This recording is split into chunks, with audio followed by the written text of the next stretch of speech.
السلام علیکم جی، میں اسد ابراہیم پرنسپل دی گارڈین اسکول، اور آج ہمارے ساتھ پاس اسکول میں میاں عزیز صاحب تشریف لے کے آئے ہیں اور یہ فلاح و بہبود کا ویلفیئر کا بہت اچھا کام کرتے ہیں. اور آج کل کے زمانے میں کوئی بندہ اپنی مصروفیات میں سے وقت نکال کے پورے پاکستان کے اسکولوں میں جانا چاہتا ہے، بیکورڈ ایریاز میں جانا چاہتا ہے، خیمہ بستیوں میں جانا چاہتا ہے اور جا کے بچوں کو اویئرنیس پھیلانا چاہتے ہیں.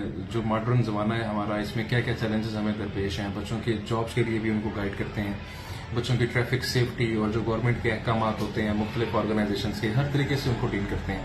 تو میرے خیال سے یہ بہت بڑی سوشل خدمت ہے اور ہماری سوسائٹی کے اندر ویسے ہی بہت اندھیرا ہو چکا ہوا ہے اور ہمیں اس طرح کی روشنی کی ضرورت ہے اور سب کو مل کے ان کے جو یہ مشن ہے اس میں ان کا ساتھ دینا چاہیے اور انہیں پروموٹ کرنا چاہیے. شکریہ. اتحاد ساری قوم کے اتحاد سے ہے دیش زندہ باد. اس دیش کا چوکیدار ہے جو اسلام کا پہرے دار ہے، وہ اعتماد ہے، وہ اعتبار ہے، وہ بڑی عزت کا حقدار ہے. وہ سرحد پہ کھڑے جو رات اور دن مضبوط دفاع کے ہیں ضامن، گھر کے اندر گھر کے باہر ہر آن محافظ سینہ سپر. تذلیل ریاست ختم کرو، نفرت کی سیاست ختم کرو، اپنوں سے عداوت ختم کرو، بہتان کی عادت ختم کرو. ایک اتحاد تعمیر کرو، مل کر دنیا تسخیر کرو، سب مل کر قائد اور اقبال کے خوابوں کی تعبیر کرو.